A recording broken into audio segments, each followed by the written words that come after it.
நேயர்களே, இந்தியாவில் ஒரு முக்கியமான கட்சி காங்கிரஸ். அதனுடைய தலைவர் திரு ராகுல் காந்தி. அவர் ஒரு குற்றச்சாட்டை வைக்கிறது மட்டுமில்ல, ஒரு இயக்கமாகவும் நடத்தி வருகிறார். அதை முழுமையாக நிராகரிப்பது என்பது இந்திய ஜனநாயகத்துக்கு அபாயகரமான விளைவுகளை ஏற்படுத்தும். ராகுல் காந்தி ஓட்சோரே திருட்டு என்ற வார்த்தையை அவர் பயன்படுத்துகிறார். ஹரியானாவில் அண்மையில் பாரதிய ஜனதா எல்லா செப்பாலஜிஸ்டும் வெற்றி பாஜகவுக்கு அல்ல, காங்கிரஸ் தான் ஆட்சியை பிடிக்கும் என்று சொன்னார்கள். ஆனால் மீண்டும் கடும்போக்குவாத இந்துத்துவ அமைச்சர் அவர் ஆட்சியை பிடித்தார். முஸ்லிம்களை கொல்வது என்பது மக்களின் உணர்வுகள் என்று சொன்ன அதே ஆள்தான் இன்றைக்கு ஹரியானாவினுடைய முதலமைச்சர். ஹரியானாவில் 25 லட்சம் வாக்குகள் திருடப்பட்டிருப்பதாக திரு ராகுல் காந்தி பரபரப்பான கருத்தை சொல்லியிருக்காரு.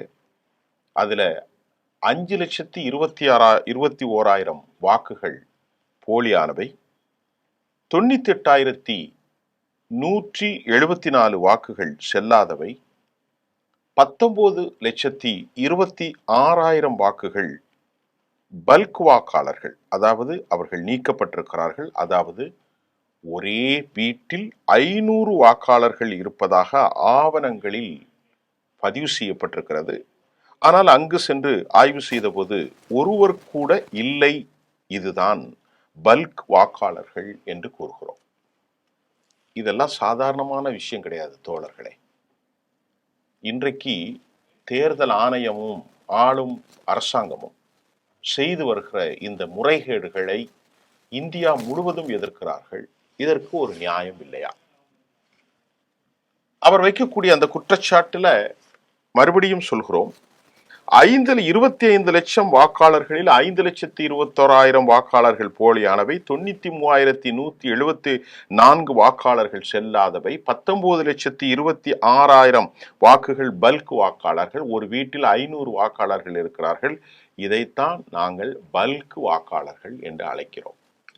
22 ஹரியானா சட்டசபை தேர்தலில் 22,779 வாக்குகள் வித்தியாசத்தில் நாங்கள் தோற்றோம், ராகுல் காந்தி சொல்றார். ஆனா ஹரியானாவில் ஓட்டு திருட்டு என்பது அதிகமாக நடந்துள்ளது. இதனாலதான் ஓட்டு திருட்டு தான் எங்கள் வெற்றியை பறித்து விட்டது என ராகுல் காந்தி கூறியிருக்கிறார். அதற்கான டேட்டாவையும் வைத்திருக்கிறார். மறுபடியும் பைத்தியக்காரர் என்பதை போன்று அவனுக்கு ஒன்றும் தெரியாது என்று பாரதிய ஜனதா சொல்வதும் தேர்தல் கமிஷன் சொல்வதும் இந்த நாட்டில் வேறு ஒரு வடிவத்தில் ஜனநாயகம் போகிறது. அதுல எந்த சந்தேகமும் இல்லை. அரசியல் கட்சிகளை பத்திலாம் நமக்கு பிரச்சனை இல்லை. டெல்லியில் லோக்சபா எதிர்க்கட்சி தலைவர் ராகுல் காந்தி பத்திரிகையாளர்களை சந்தித்தார். அப்போது அவர் மத்திய அரசு மற்றும் தேர்தல் ஆணையத்தின் மீது அந்த குற்றச்சாட்டை வச்சிருக்கிறார். அவர் என்ன சொல்றாருன்னா, வீடியோ கான்பரன்சின் மூலம் ஹரியானாவுடைய வாக்காளர் பட்டியலில் இருக்கக்கூடிய பிரச்சனைகளை சுட்டி காட்டினார் ராகுல் காந்தி. அப்போது அவர் கூறியதாவது, ஹரியானா மாநிலம் முழுவதும் ஓட்டு திருட்டு நடந்திருக்கு. இந்த ஓட்டு திருட்டு தொகுதி வாரியாக மட்டுமின்றி மாநிலம் நாடு முழுவதும் நடந்துள்ளதாக நாங்கள் சந்தேகிக்கிறோம். ராகுல் காந்தி தேர்தலுக்கு பிந்தைய கருத்து கணிப்புகள்ல ஹரியானாவில் காங்கிரஸ் தான் வெல்லுன்னு கணித்தன, ஆல் பிரிடிக்ஷன். ஆனா நடந்தது என்ன? ஹரியானா வரலாற்றுல முதலாக தபால் ஓட்டுகள்லயே வித்தியாசம் வந்துச்சு. காங்கிரசினுடைய மகத்தான வெற்றியை ஓட்டு திருட்டு மூலம் தடுத்துட்டாங்க. ஹரியானாவில் 2 பூத்துல ஒரு வாக்காளரினுடைய போட்டோ 223 இடங்கள்ல இருந்தது. அடேயப்பா, மொத்தமாக பார்த்தா ஹரியானாவில் 25 லட்சம் போலி வாக்காளர்கள். அதுல 5,21,619 போலி வாக்காளர்கள் உள்ளனர். அதில் தற்போது 1,24,177 வாக்காளர்கள் ஒரே போட்டோவில் இருக்கிறார்கள். இது எவ்வளவு பெரிய கொடுமை நடக்குதப்பா. மறுபடியும் நான் அந்த டேட்டாவை சொல்றேன் பாருங்க. ஹரியானாவில் 2 பூத்துல ஒரு வாக்காளரின் போட்டோ 223 இடங்களில் இருக்கிறது. ராகுல் காந்தி பைத்தியம் முடிச்சு பொய் சொல்ல மாட்டார். மொத்தமாக பார்த்தால் ஹரியானாவில் 25 லட்சம் வாக்காளர்கள் போலியாக இருக்கலாம். அதில் 5,21,619 போலி வாக்காளர்கள். தற்போது 1,24,177 வாக்காளர்கள் ஒரே போட்டோல இருக்கான். எவன் போய் டெஸ்ட் பண்ணுவான் ஒரே போட்டோல?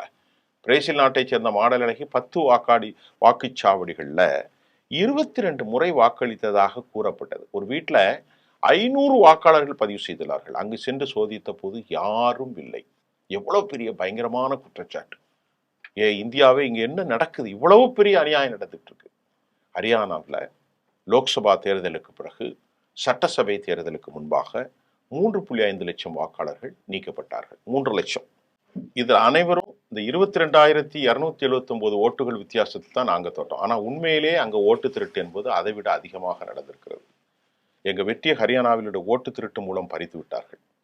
ராகுல் காந்தி இந்த குற்றச்சாட்டின் பின்னத்தில் ரொம்ப ரொம்ப முக்கியமாக உள்ளது. அதாவது ஹரியானாவில் தற்போது பாரதிய ஜனதாவுடைய ஆட்சி நடக்கிறது.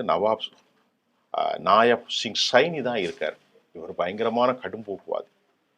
2024 அக்டோபர் மாதம் சட்டசபை மோதல் நடந்த தேர்தலில் அங்கு மொத்த 90 சட்டசபை தொகுதி. ஒரு கட்சி தனித்து ஆட்சியை பிடிக்க 46 தொகுதியில் ஜெயிக்கணும். ஆனால் இதில் பாஜக 48 தொகுதிகளில் வெற்றி பெற்றது. காங்கிரஸ் 37 தொகுதிகளில் தான் வெற்றி பெற்றது. ஐஎன்எல்டி கட்சி 2 இடங்களிலும், சுயேட்சை 3 இடங்களிலும் வெற்றி பெற்றது. இதெல்லாம் நமக்கு தெரியும். காங்கிரஸ் பாஜக இடையே 11 தொகுதிகள் வித்தியாசமாக இருந்தாலும் கூட இரு கட்சிகளும் பெற்ற வாக்கு வித்தியாசம் வெறும் நூலிலைவில் தான். அதாவது பாஜக 40% ஓட்டுகள் பெற்று 48 தொகுதிகளை கைப்பற்றிய நிலையில் காங்கிரஸ் 30.9% ஓட்டுகள் பெற்று 37 தொகுதிகளை வென்றது. அதனால்தான் ராகுல் காந்தி அதை குறிப்பிட்டு என்ன பேசுறாருன்னா, ஹரியானாவில் 39%, ஹரியானாவில் ஓட்டு திருட்டு நடத்ததை தான் காங்கிரஸ் வெற்றி பெற முடியலங்கிறார். ஹரியானாவில் மொத்த தொகுதிகள் 2 வாக்காளர்கள் எண்ணிக்கை, வாக்காளர்கள் 2 கோடி. இதுல 25 லட்சம் பேர் போலி வாக்காளர்கள். அப்படின்னு சொன்னா 2 கோடியில 10% மேல் போலி வாக்காளர்கள். 10% மேல் இல்ல, 14% போலி வாக்காளர்கள். ஹரியானால ஒவ்வொரு பேருக்கும் ஒரு போலி வாட்டு இருக்கிறது. இந்த வாக்கு திருட்டு தனிப்பட்ட தொகுதியில் நடப்பதில்லை, மாறாக மாநில அளவில், தேசிய அளவில் நடப்பதாக நாங்கள் சந்தேகப்படுகிறோம் என்று ராகுல் காந்தி சொல்கிறார். வாக்கு திருட்டு குறித்து ஹைட்ரஜன் குண்டு ஒன்று விரைவில் போடப்படும் அப்படின்னு காங்கிரஸ் கட்சி கூறியிருந்த நிலையில் தான் ராகுல் காந்தி இந்த ஆதாரங்களை வெளியிட்டிருக்கிறார். ஃபைல்ஸ், ஹரியானா ஃபைல்ஸ் என்ற பெயரில் இந்த ஆதாரங்கள் வெளியிடப்பட்டிருக்கிறது.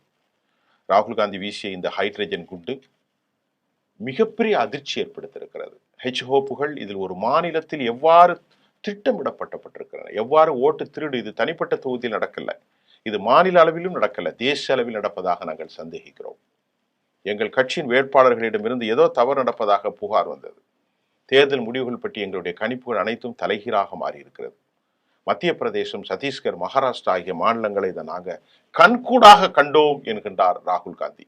ஹரியானாவில் என்ன நடந்தது என்பதை பற்றி ஆராய முடிவு செஞ்சுதான் தாக்க உண்மையை வழங்கியிருக்கிறோம் அப்படின்னு சொல்றார்கள். இந்தியாவினுடைய இளைஞர்கள் ஜென் இசட் தலைமுறையில் இதை புரிந்து கொள்ள வேண்டும் என குறிப்பிட்ட ராகுல் காந்தி, நான் தேர்தல் ஆணையத்தையும் இந்தியாவின் ஜனநாயக செயல்முறைகளும் கேள்வி கேட்கிறேன். கேள்வி எழுப்ப எங்களிடம் 100% ஆதாரம் இருக்கிறது. போலி வாக்காளர்கள் ஹரியானாவில் அனைத்து எக்ஸிஸ்ட் போல் முடிவுகளும் காங்கிரஸ் தான் வெற்றி பெறும்னு கணித்திருந்த போதும் காங்கிரஸ் தோல்வியை சந்தித்திருக்கிறது. நாங்கள் அளித்த இந்த ஆதாரங்களின் அடிப்படையில் பிரேசில் நாட்டை போன்று மாடல் ஒருவர் 10 வெவ்வேறு வாக்குச்சாவடிகளில் 22 முறை வாக்களித்திருக்கிறார். அவர் பேரு சீமா, சுவீட்டி, சரஸ்வதி, ரஷ்மி, வில்மா போன்ற பெயர்களில் இந்த புகைப்படங்கள் இருக்கிறது. இதை விட முக்கியமான விஷயம் என்னன்னா, 2024 மக்களவை தேர்தலுக்கு பின்னர் 3 மாதங்கள் கழித்து ஹரியானா சட்டமன்ற தேர்தல் நடைபெற்றது. இது மக்களவை தேர்தலுக்கு பிறகு சட்டமன்ற தேர்தல்களில் 3 லட்சம் வாக்காளர்கள் நீக்கப்பட்டிருக்கிறார்கள். இவர்கள் அனைத்தும் காங்கிரஸ் வாக்காளர்கள். மக்களவை தேர்தலில் ஹரியானாவில் 5 தொகுதிகள் மட்டும்தான் பாஜக வெற்றி பெற்றது. எனவே சட்டமன்ற தேர்தல் வெற்றி பெறுவதற்காக அவர்கள் சாத்தியம் இல்லை. ஆனாலும் வெற்றி பெற்றிருக்கிறார்கள். ராகுல் காந்தியினுடைய இந்த குற்றச்சாட்டு இந்தியாவை மிகப்பெரிய அளவில் ஒழுப்பியிருக்கிறது. 25 லட்சம் வாக்காளர்கள் என்றால் 14%. அதில் 5.5 லட்சம் வாக்காளர்கள் காங்கிரஸ் கட்சியின் வாக்காளர்கள், 19 லட்சம் வாக்காளர்கள், இப்படி ஒவ்வொரு பிரிவாக அவர் வைத்திருக்கிறார். 96,176 வாக்காளர்கள் தனித்தனியாக ஒவ்வொரு செக்டோரியால பல்க் வாக்காளர்கள். ஒரு வீட்டில் போய் பார்த்தா 500 வாக்காளர்கள் யாருமே இல்லை. இதை கேட்பதற்கு ஆணையம் தயாராகவில்லை, அரசு தலைமையிலும் தயாராகவில்லை, நீதிமன்றம் தயாராகவில்லை, எதிர்கட்சிகளும் தயாராகவில்லை. இப்படி போகினால் இது ஜனநாயகமா அல்லது ஜனநாயகத்திற்கு வேறுண்டா? காங்கிரஸ் கட்சி ஜெயிக்கிற வேண்டுமோ, பிஜேபி ஜெயிப்பது வேறு விவகாரம். ஆனால் நீதி நிலைப்படுத்த வேண்டும், நிலையாண்மை, இறையாண்மை நிலைப்படுத்த வேண்டும் என்பதுதான் நமது கேள்வியாக இருக்கிறது. இது இந்தியா முழுவதும் பெரும் தாக்கத்தை ஏற்படுத்தியிருக்கிறது. மீண்டும் இது குறித்து அடுத்த செய்தியில் உங்களை சந்திக்கின்றேன். நன்றி.